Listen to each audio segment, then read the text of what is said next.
and I want to show that. So I just clicked the live thing, so this might be on there. But that thing that I sent you from library, like I don't want to talk about it. But holy shit.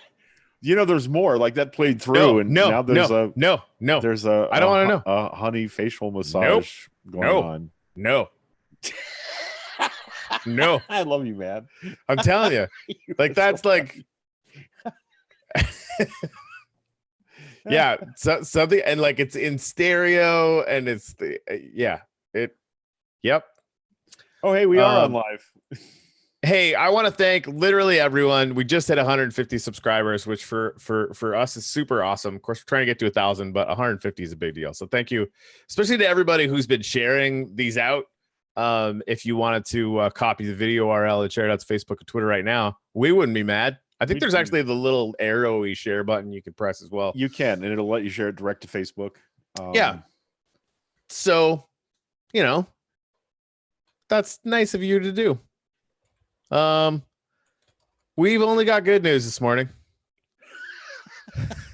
just good news. Oh gosh. Yep. Let's see. Yeah, Texas closes hundreds of polling sites, making it harder for minorities to vote.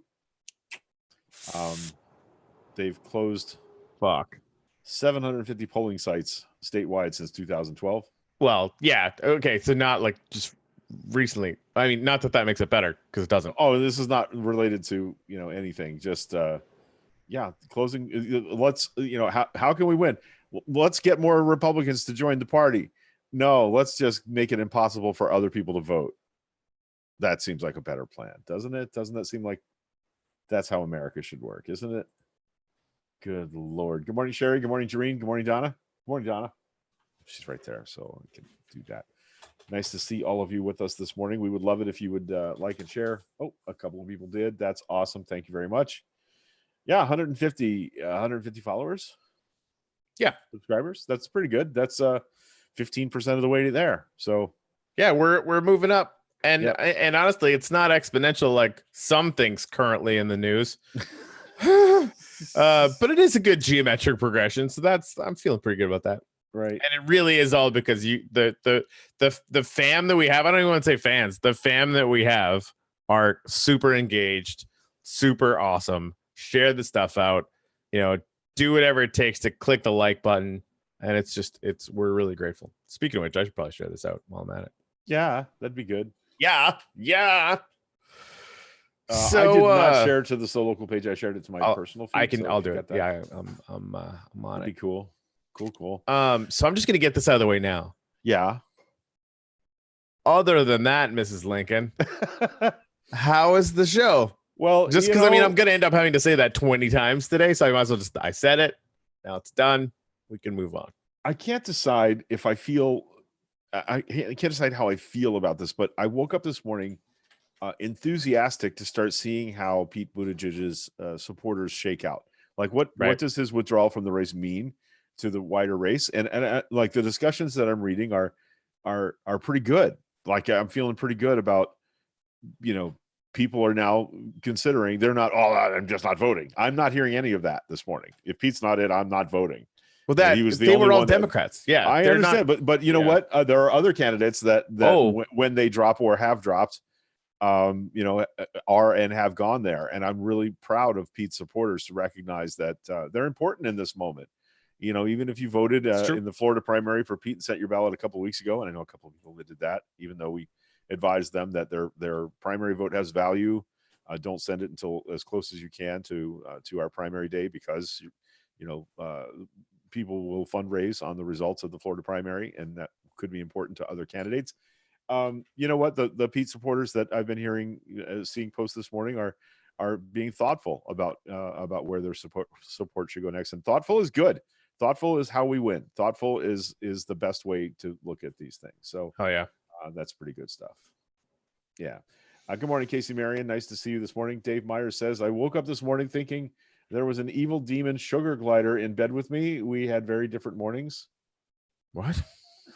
What's a sugar glider? That's the little they look like a flying squirrel, the little furry, adorable critters. So was there a demon sugar glider in bed with you this morning? Is that some sort of euphemism?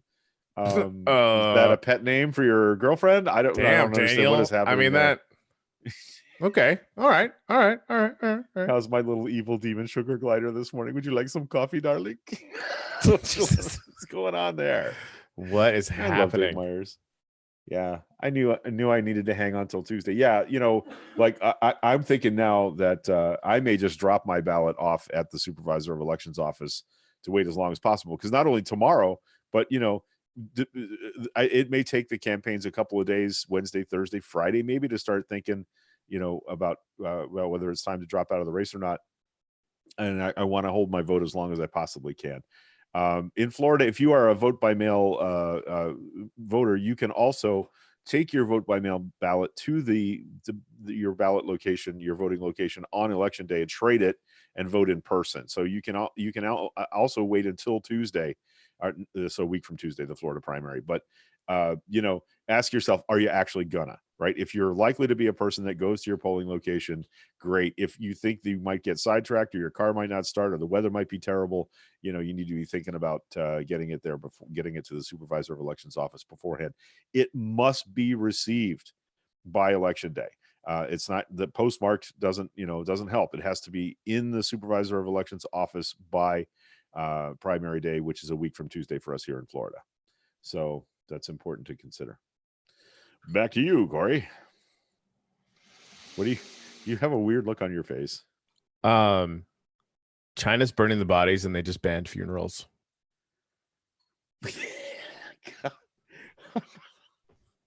I'm trying not to.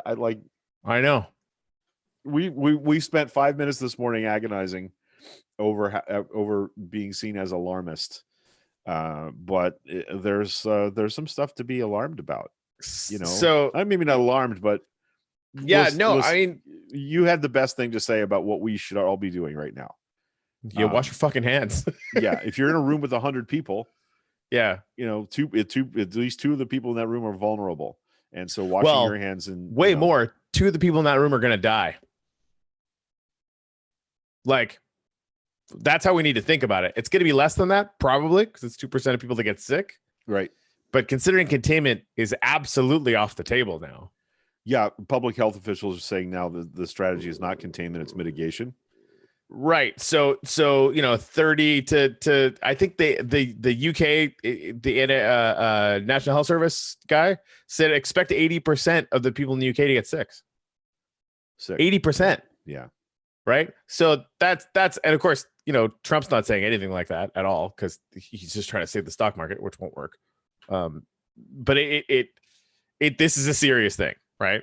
Now, is it a pandemic where everyone's going to die? Again, no, right? In a room full of 100 people, only 2 of them are going to die, but 2 of them are going to die.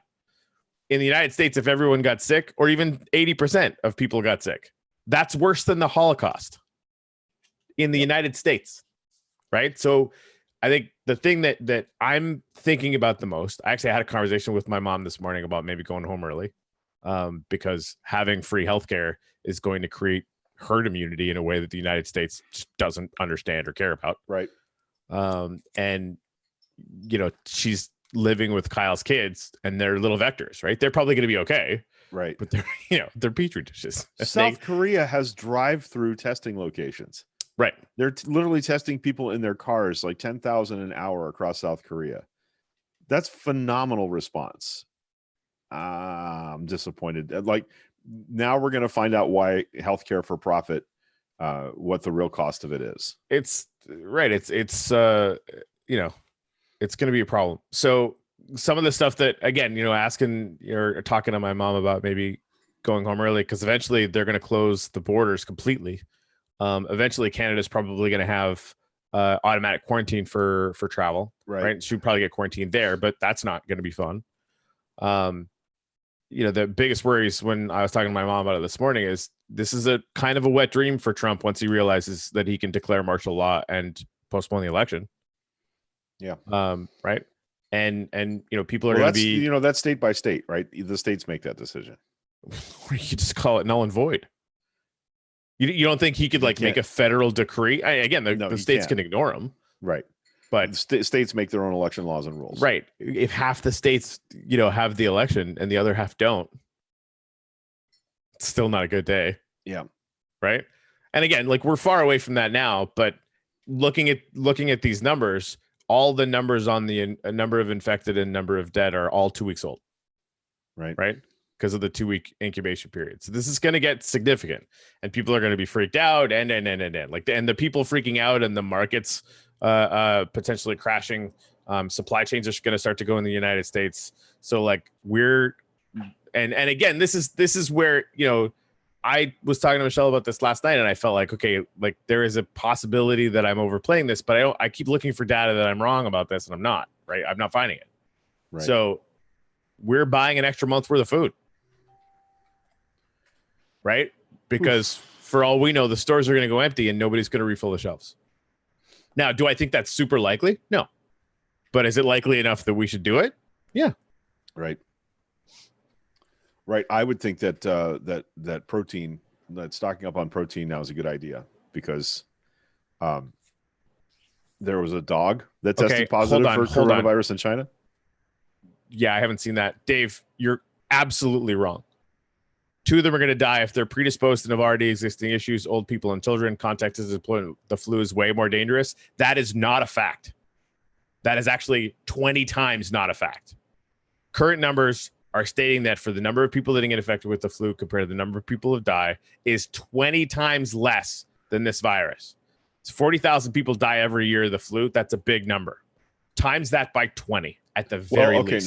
So I'm kind of with Dave on this morning. The public health officials that I saw speaking were that if it has a fatality rate similar to the flu, it doesn't. It's 20 times worse in some countries. We don't know that here yet. Right. And so I'm absolutely amenable to the idea that it might actually get lowered because not everybody's getting tested. Right. But in the closed environments, and this is why the CDC and the WHO have been talking about this the whole time, right? The WHO. In closed systems where they actually can take the population, they know how many people got infected and they know how many people died from it, it's still right around 2%. So again, we'll see. Right. So we got some comments to get to here. Let's see. I have at least 2 friends that sent in their Pete ballots last week. Yeah, that's unfortunate. It happens. Not everybody's following the same kind of strategic plan that I've been thinking of. Casey says many states have clawback laws. If you've already voted early for a candidate that drops out, and California folks can just go vote at the polls, it invalidates their mail-in early ballot. That is not the case in Florida. So, yeah, that's a thing. Dave Meyer says it was a dream, nerds, about the sugar glider. Okay, that's fair enough. That's comforting.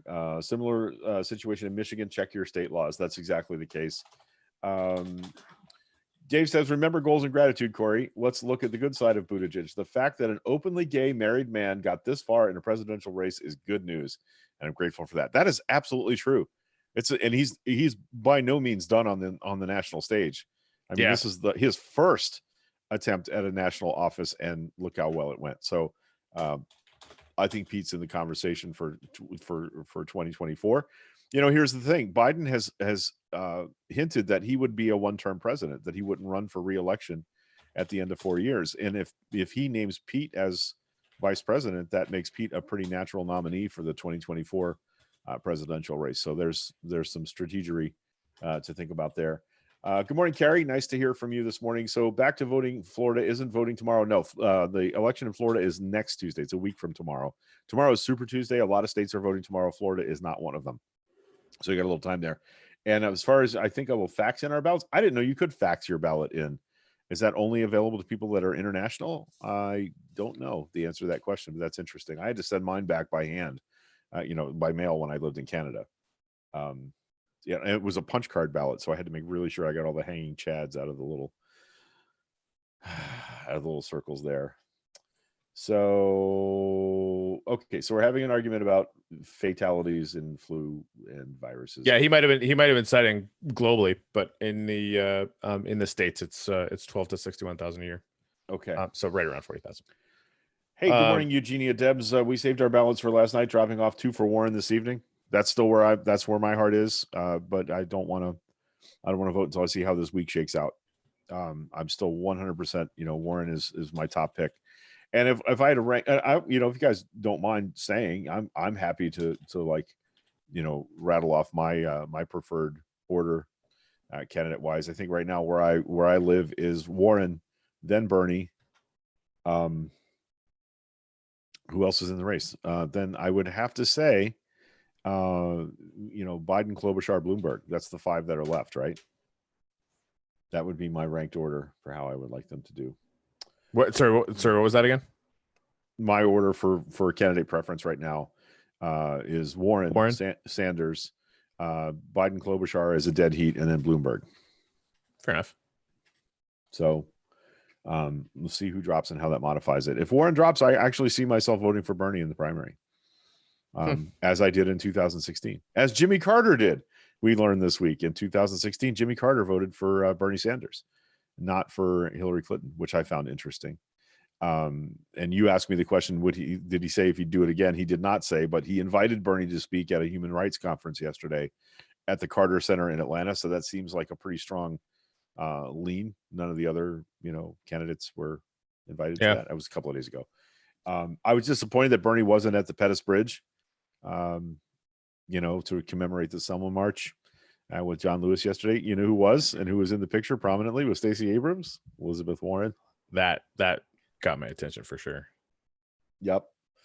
Yeah, you know what? I think this is super weird, but I mean, Warren's still definitely my first pick out of everyone's left. Not that I get to vote. After watching, and it's still rampant. After watching people in the Bernie camp lie through their teeth, even on the Majority Report that I used to be totally a huge fan of, about UBI and Andrew Yang. Yeah. And I mean, and it's just getting worse. And like, I posted that, the people vilifying the press are like Pol Pot and freaking Hitler and Donald Trump. Right. And Bernie Sanders. Right. They're like playing the victim card about, oh my God, we're going to get it robbed. Like I can't spend 5 minutes on Twitter without seeing 9 people say that unless they get every single delegate in California, they got robbed. None of the models in 538 suggest that's even remotely possible, but they'll think it anyway. Right. So like, I don't know. Like, how many times have I said that Biden has no chance whatsoever? I'm probably going to be eating some crow there, but I honestly don't know what the fuck I would do after that. I really don't. Which is sad for me because I, have been a massive Bernie fan for a long time. There's a lot to think about here. And I do have some reservations about who Bernie's campaign is attracting. In the same way that in the early days of the Yang campaign, I was like, why are all these white nationalists in my tent? That's not comfortable.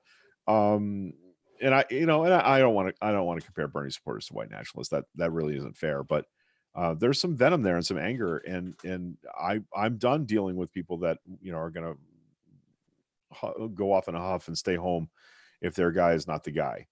We spent the last 4 years trying to lean back in with those folks and say, hey, look, we get it. We get that you didn't think it was a fair process, but the process changed significantly to accommodate Bernie in the race for 2020. The party, there is no secret room where they're meeting to keep Bernie from being president. That's just not a thing that's happening in the real world. It's happening in your head, not in the real world. Wanting to strengthen Biden as a candidate because people see him as more viable than Bernie, that's a reasonable calculation for any political campaign and supporters of that campaign to make. It doesn't mean that there's a conspiracy or a backroom deal going on. Yeah, it just makes sense to some people, and I do worry that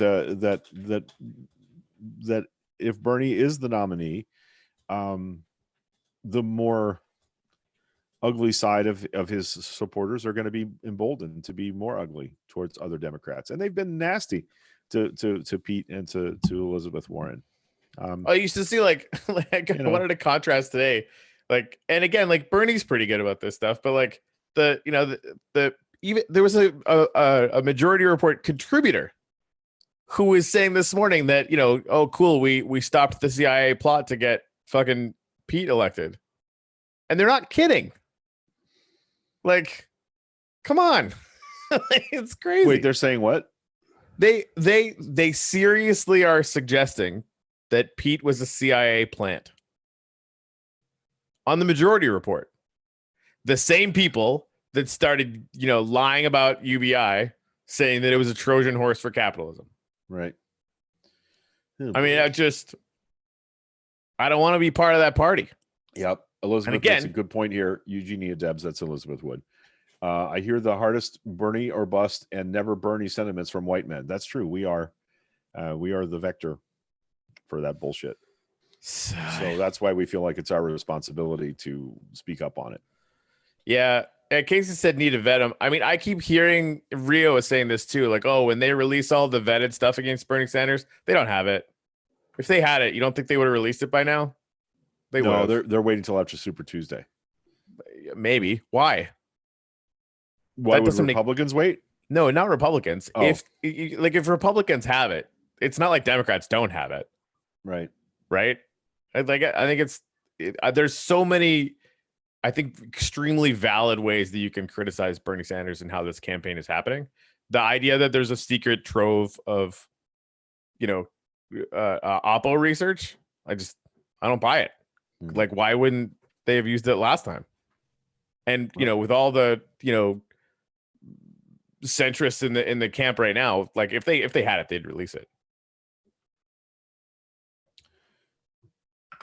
Yeah, Casey said, look at how Bernie attempted a coup at the DNC convention, despite the fact that he lost the primaries by a massive 12%, 4 million vote margin. And honestly, like now he's like the only person that would want somebody with a plurality of only 33%, say, of the delegates to take it. Right. We're all for a broken convention unless it's not for you. Like that to me, like really, really valid criticism. And, politicians are going to be politicians, but Bernie doesn't walk on water, and his camp sometimes acts like he does. I'm going to lean back on this because it plays into my view that we are going to have to coalesce. You're right. We're going to have to coalesce around Bernie if he's the nominee, and we're going to have to find a way to do that. And the more negative bullshit we put out into the air about a candidate who's not our favorite, the more difficult that's going to be. And I agree that there needs to be accountability and vetting. Yeah, I get it. And then we'll see. I mean, that's why this is anxiety inducing. Because we just don't fucking know how it's going to go. Yeah, you're right. No, I'm with you. I think that at least for us, like that's probably not a horrible idea. Ash, good morning, Ash. Nice to see you. As I read today, New York Times, I think a dream team needs formed to really take the White House, name these strong characters for vice president, AG, secretary of state, no matter who the nominee is. That won't happen till the convention. Like we were talking about that this morning. When do people pick their running mates? Usually at the convention. So there'll be a lot of talk and a lot of shuffling. And I imagine there will be some delegate deal making involved in those endorsements and throw-ins.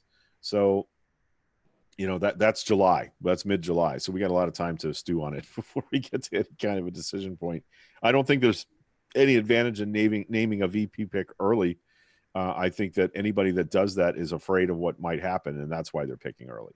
So I think that naming a running mate early might be a sign of somebody sensing that they're weak. What if Biden locked down Stacey Abrams though? I think that may be the exception that proves the rule. Okay, good point. Like that, like if I was Biden, who is a weak campaigner except on his very, very good days. I haven't seen his speech, but I heard like the speech after South Carolina was amazing. Sort of it was old school Biden, right? like we've wanted him to be forever. Right. So there's that. But yeah, I mean, having her out on the shows and on the stump and organizing the back end of your campaign, like I'd want to announce that 1 millisecond after it got locked down. Right. Yeah.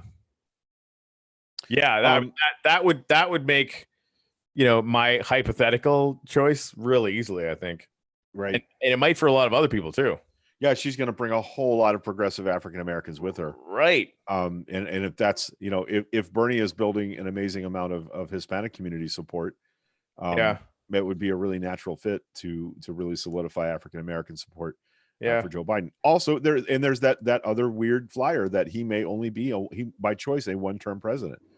He may decide to serve his 4, and that would make whoever his vice presidential pick the natural nominee for 24, and it's Stacey Abrams. We want her to be that.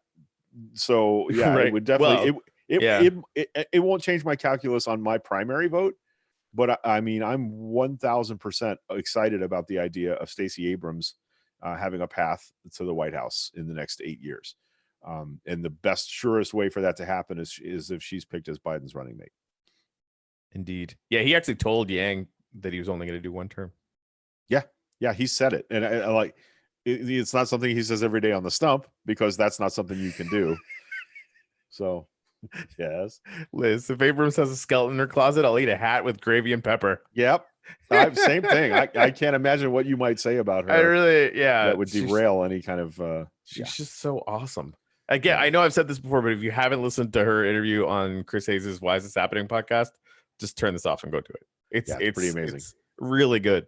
Like it's one, like her organizational chops and her sort of political chops are obviously on point, but her human chops are, to me, like significantly even better. Yeah, which is hard to imagine, but yeah.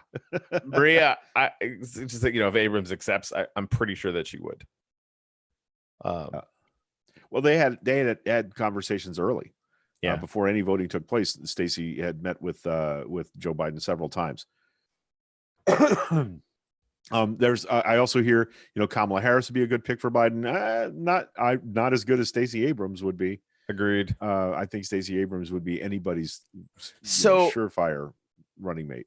Since we're in speculation mode, who could Bernie pick as a Veep? Like if everyone was picking a Veep like tomorrow, which obviously isn't going to happen, but who could he pick that would sort of glue the party back together potentially, or at least like kind of make that case? Warren. That's kind of I was thinking, or Klobuchar or Warren. Yeah, but because I feel like Klobuchar is more into the centrist thing and might have a better sort of narrative argument around the Midwest states. Well, what I found interesting this morning is I belong to some groups, some Democratic Party groups and some indivisible groups. And I was surprised this morning at the number of people that were posting that they're going to move their vote from Pete to Liz Warren. That was a bit of a surprise to me. Yeah, so she's seen maybe as more of a centrist than I thought. So, she's a get shit done kind of person. One downside of Elizabeth Warren winning or being the VP pick is the governor of her state is a Republican. That means he would be able to replace her with a Republican in the Senate. Which is not an exciting concept. I don't know for how much of the term that is, if it's, are we talking about 2 years or 4 years or 6 years? But that wouldn't be a good giveaway, giving Massachusetts a Senate seat. Yeah.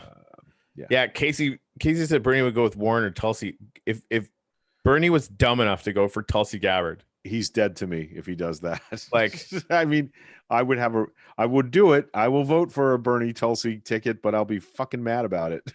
Yeah, I mean, it would be. I don't even see that as a natural fit. Like, I don't see political malpractice. Like, it really would. Now, granted, like if he did it at the end, maybe to try and make a better case for the general, because she does have crossover appeal, but like, I just don't. I mean, maybe we could just all vote present during the fucking election. Yeah, Maria, as you said, if Abrams accepts, and like I said, she's been in the conversation and she's had, a number of meetings with Biden and Biden's people. So I think they've been talking about it since early. So I think she recently said that she would accept a VP pick if somebody, depending on who it was, but she hasn't ruled it out or said, no, I'm not doing that. So I think if Joe asked her, I think she'd be really smart to say yes. I think she could do a lot of good out there stumping for Joe. And then I think as vice president, handing her a pretty thick portfolio of stuff to get done. I can't think of a vice president that would be more prepared to organize around whatever the president's agenda is. I also trust that Joe Biden would trust his vice president with a lot because he was a trusted vice president. Do you know what I mean? I think that's a good lineage or a good, like cultural memory of the Obama administration. That's a good aspect of what Joe could be doing with that legacy. So, yeah. Fucking Van Jones. That'd be fun. I fucking love that guy. Yeah. What's he on about? I mean, he was the largest proponent of Andrew Yang on CNN or maybe anywhere in the media for a long time. Right. Yeah, Bubble Viz, the election potentially getting canceled for coronavirus. And canceled. I think there's a very real probability that large groups are going to maybe get nixed. If things kind of go in the worst case scenario scale of this whole thing. So that could be it, right? Like mail-in ballots only, or something. I don't know, right? My biggest fear is that, Donald Trump's gonna fuck this up like a lot. And eventually when people start panicking and the markets are really, really doing bad, because they've only started, in my opinion. Is martial law going to be on the table? Like China's cases are now actually getting the new cases are being curbed. But you have to remember, China locked everyone in their fucking houses for 3 months, and they could do that, right? It doesn't really work in the United States necessarily. So, right. And it's not for-profit healthcare there either. And so like the degree to which China is like really awfully authoritarian to us actually helped them in this, in this issue. So I don't know, man. I don't know. I have concerns. I have less concern than Corey about that, because elections are run by the states, not by the federal government. So each state makes its own decisions on what to do about their elections. You want to put 10,000 people in a room effectively, germ wise? No, but like that's what I'm saying. Like that, I want to drastically increase vote by mail participation. Right. And so if every governor in every state is saying, hey, register to vote by mail in case there are problems with large gatherings of people in November. Right. But one party is bent on decreasing voter turnout. I believe there are some governors, including maybe ours, who would not be for that. But what will take the place of that is groups like For Our Future and the Democratic Party of Florida and Organize 2020 and Next Gen registering vote by mail participants, because we know it's important, right? That if days before the election they decide there's an emergency and you can't gather in large groups, and they make some sort of panic response about it, then we will have already had our ballots in hand and be sending them in. So I think that there's actually an opportunity here to increase voter turnout through vote by mail. By the way, people that vote by mail are 70% more likely to vote than people that show up at the polls on election day. When you get that ballot, 70% send them back in. That's remarkably high. So I think that's maybe where our thinking should be on. Oh, that's crazy. Ash faxed hers in through an app. That's like, for fuck's sake, why couldn't we just use the fucking app? Anyway, Bubba back up in the comments. Oh, go ahead. Yeah, no, Bubba was like corona cases here in the Netherlands doubling every day. 2 hospitals closed already after a few days of outbreak. Our CDC is clumsy. So it's just like the flu. It's no problem. Elizabeth, Eugenia Debs, that's Elizabeth Wood asking, would Bernie's ego permit Warren? I fucking hope so. I think so, and I hope so. Yeah. I mean, I think Bernie is a better person than his campaign, generally speaking. Yeah. I mean, like his campaigns, like the people in his campaign are, I mean, that is not an ad hominem attack. And again, they're like, are there assholes in every campaign? Yeah, probably. But damn, Daniel. Yep. Dave Myers, too bad AOC isn't old enough for VP. We'll get her there. Dave said apps work well. Kicking Ted Cruz's ass up and down the floor every time they have an interaction. Yeah. And he's a debate champion, that guy. He's famous for being a really tough debater, throughout college and in his professional career. And she just waxed his ass the other day on the Y chromosome thing. Yeah, here's the thing. You can be a debate champion, but when you're wrong, and he is super wrong about a great many things. He is super wrong. That does not help his debate chances. Dave Myers, I'd happily vote for a Bernie Tulsi ticket. I wouldn't happily do it. Yeah, I would, but Julie Murphy, Warren or Van Jones? Is it Van Jones? We just talked about Van Jones. Yeah, but that's kind of out of left field. Wouldn't that be kind of? I mean, like he's Democrat for the most part, but is fully versed in all the things that created all the hubbub about Andrew Yang, and is like genuinely a very nice, good dude. Like he comes off just as a really cool guy all the time. Like I like the guy a lot. Right. So I mean, it would be a little bit left field, but I think he would make an amazing surrogate if anyone picked him. Now that said, Stacey Abrams would be fucking better. Like, that's just I don't think there is any better potential Democratic VP pick than Stacey Abrams. I think all of them would be nuts not to at least call her up and say, hey, should we play that AOC clip about freaking weaponizing religion? Oh, I don't have it up. If you find it, I'll vamp for a few minutes, do some comments. Please here. Hold. I think Warren would pick somebody like Castro. He jumped on her train right after he exited. I would love Julian Castro, but I don't think Julian Castro helps Liz Warren get more votes at this point. Like, you know what I mean? I don't think that's I think he would be a great pick ideologically. I think he would be a great VP. I just don't know if he's gonna. There's not much pizzazz there, which is weird for me to be saying because I'm not a pizzazz candidate kind of guy. But I think he would be a good pick. I'm just not sure that it helps her build any momentum. I might float it and see what people thought. I might, get together with Julian's people and say, hey, if we say we've been talking to you, and we leak that to the press and see what the wind is, might be an interesting thing. I might do that. Is Trump buying coffins for his secret FEMA death camps too? Oh my God. Dave, I love you, man. Yeah. My goodness.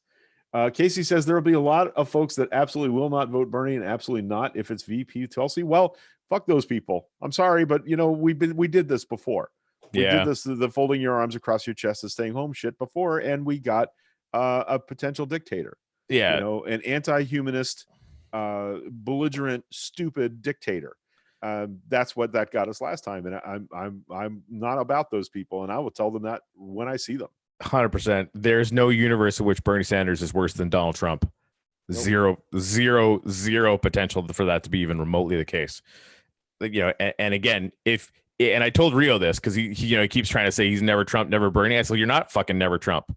You're never Trump while it's convenient. Right. Because if you do anything, third party, stay home, say something mean on the internet, if you do anything to stop a Bernie Sanders presidency, you're giving the next 30 years potentially of the Supreme Court to the conservatives. Right. And that is just deeply immoral. If you got to be deeply unethical voter, that should be the issue. If the lesser of two evils thing. I mean, honestly, I'm being forced to consider voting for Bloomberg. Am I excited about that? No. Is Bloomberg 1,000 times better than Trump? Fucking yes. Yep. Just on its face. Right. So like that's where, I think coming back to what Greg was talking about, as far as, we can be critical. And I know, Casey, I know you're going to be throwing data in the comments and all the more power to you. For me and maybe for us, like having it as an organizing principle to, just leave the criticizing to other people. I think is something I can get on board with. And let Bernie's people answer it. If those 100%. Are legitimate things, let Bernie's people, what we're going to learn? Because, within his campaign staff are people that are going to be manning offices in the West Wing in the White House. Right. So we're going to learn a lot about how they're going to proceed as a presidency with how they respect to this harsh vetting, and they're going to get some harsh vetting. So let's let it play out. Let's see what happens. But I got to tell you, I have more of a feeling today that we could be headed for a Biden presidency than I've been in the past 6 months. Oh yeah, I thought it was completely impossible until 48 hours ago. And I'm not so sure it is. I'm not so sure it is. I still, what I know for sure is all of my opinions don't count for much when it comes to the horse race, because who fucking knows? Right. All right, what do you got there, buddy? Something worth watching twice. Yeah. Except we need some volume. Yes, we do. Religious freedom is invoked is in the name of bigotry and discrimination. I'm tired of it.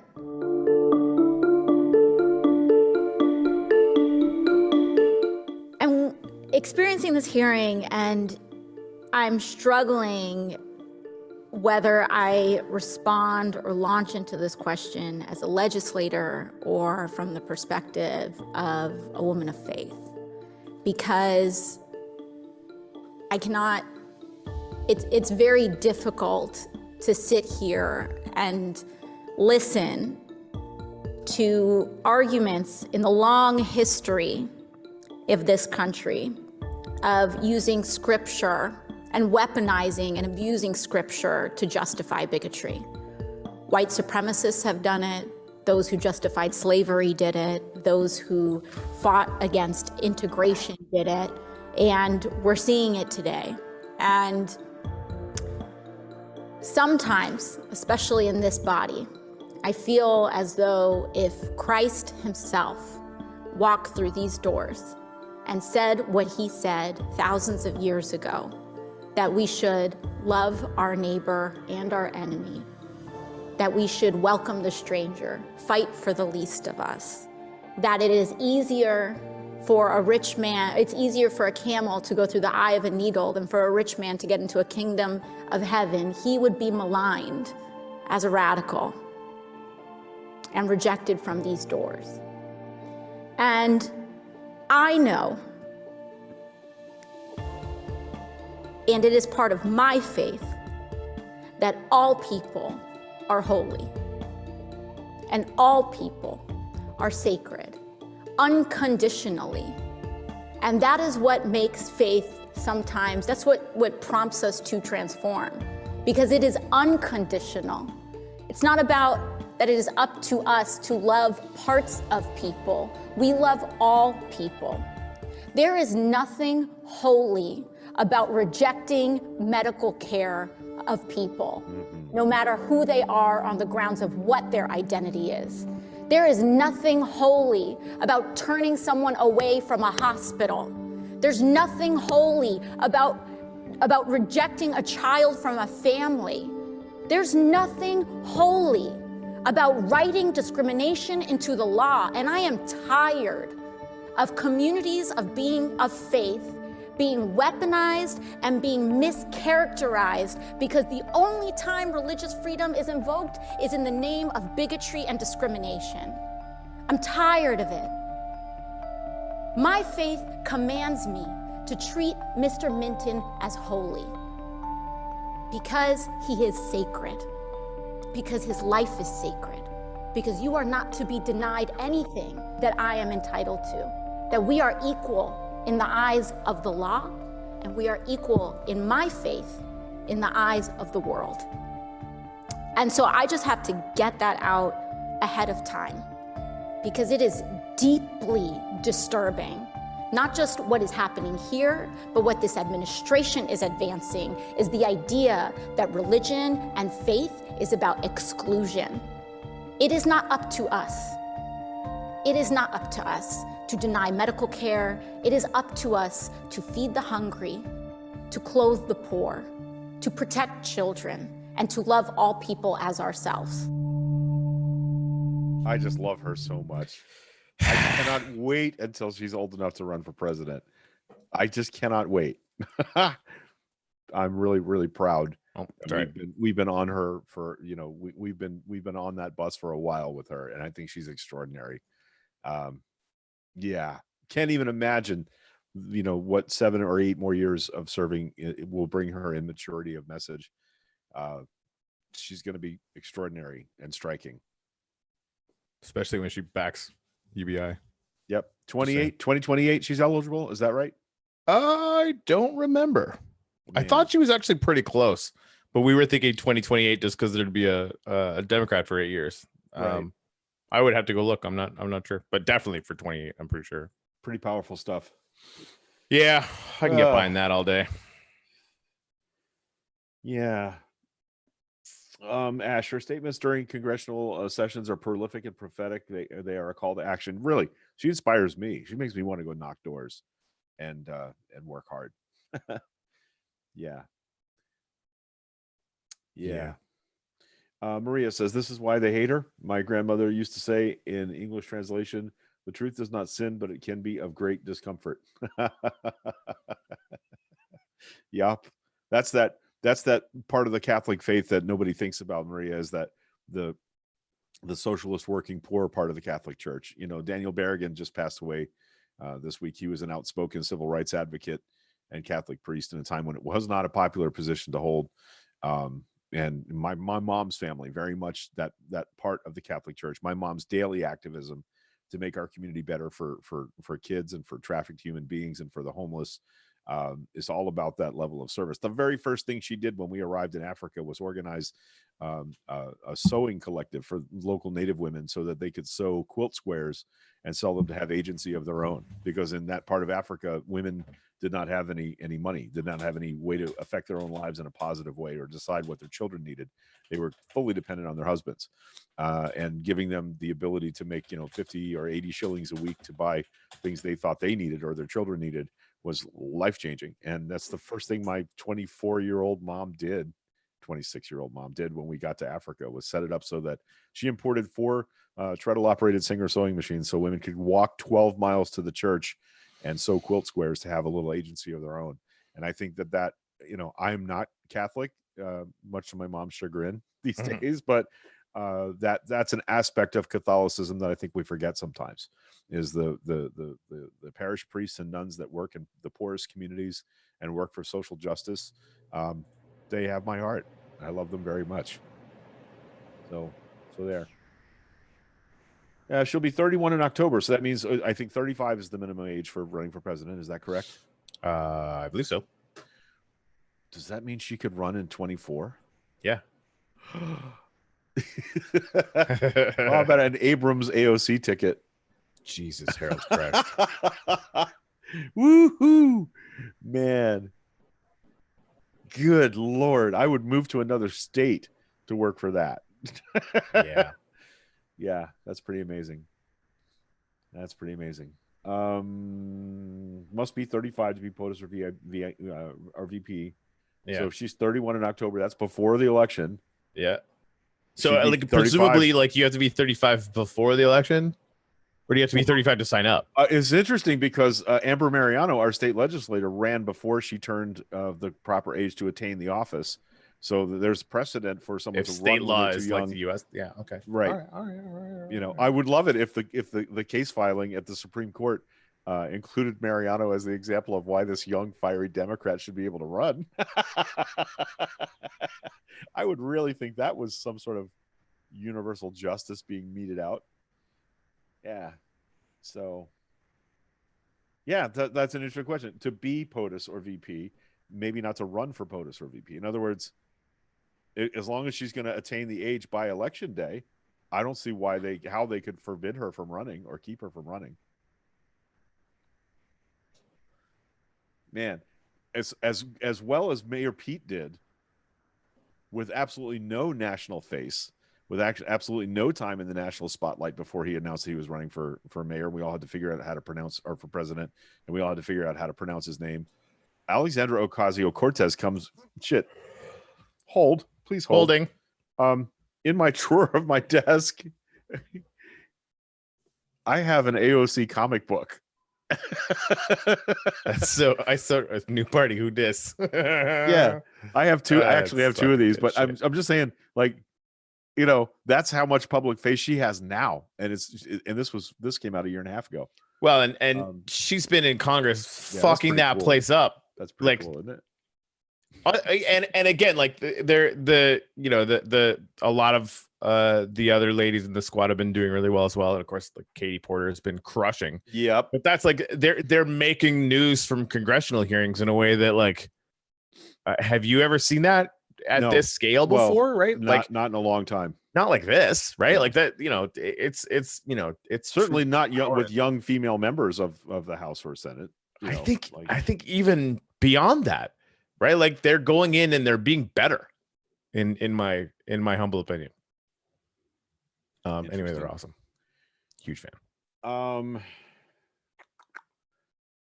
Who is Bubble Viz? Wherever you are, I'm from Amsterdam. Hi from Amsterdam. I also had a lovely experience with Dutch healthcare recently. A good one at the hospital. Yeah, Bubble Viz. Our friend Carrie actually moved from here in Port Richey, Florida, where I live. To Holland with her husband and family a few months back. So she's newly transplanted into your fine nation and married to a pretty amazing and impressive Dutchman. So, yeah. people meeting each other in the comments. That's kind of cool. That is cool. Yeah, Casey reminds me that Amber Mariano's situation would be state law, not federal. I get that, but I would see maybe there's some consistency in rule there. I'd like to see what the details are on that. I mean, we got to get 2020 out of the way first.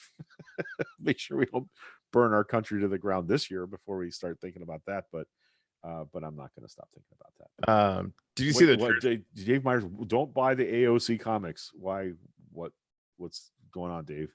Why? What's wrong? Yeah, that's sad face. Yeah. So I don't know.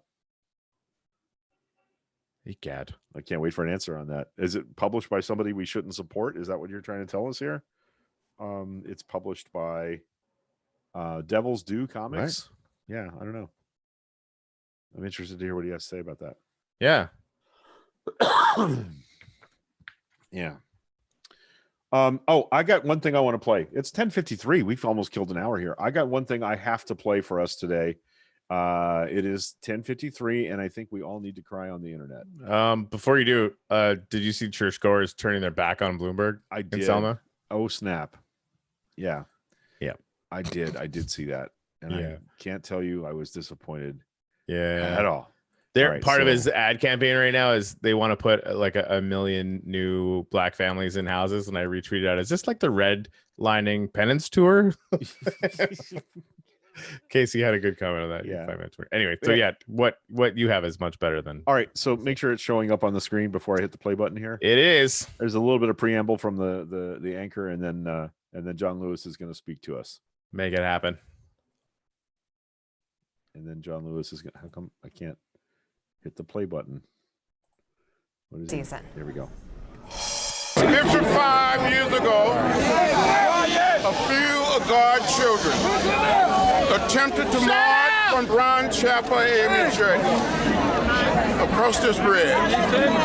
We were beaten, we were tear gassed. I thought I was going to down this bridge. But somehow, in some way, God Almighty helped me here. We cannot give up now. No. We cannot give in. No. We must keep the faith. Keep our eyes on the prize. We must go out and vote like we never, ever voted before. Some people gave more than a little blood. Some gave their very lives. So to each and every one of you, especially you young people, the fraternities and sororities, yes, sir. You look good. You look colorful. Go out there. Speak up. Speak out. Get in the way. Get in good trouble. Good trouble. Necessary trouble. And help redeem the soul of America. Thank each and every one of you. I'm not going to give up. No. I'm not going to give in. No. I'm going to continue to fight. We need your prayers now more than ever before. Let's do it. Selma is a different place. America is a different place. Yes. But we can make it much better. We must use the vote as a nonviolent instrument or tool to redeem the soul of America. Thank you very much. Good to see you. That man, Congressman.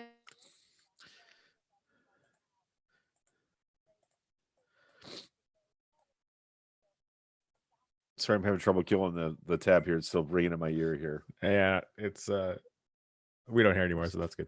Yeah, it's gone. So whatever, it's cool. John Lewis, get in good trouble. Get in the way. Speak up.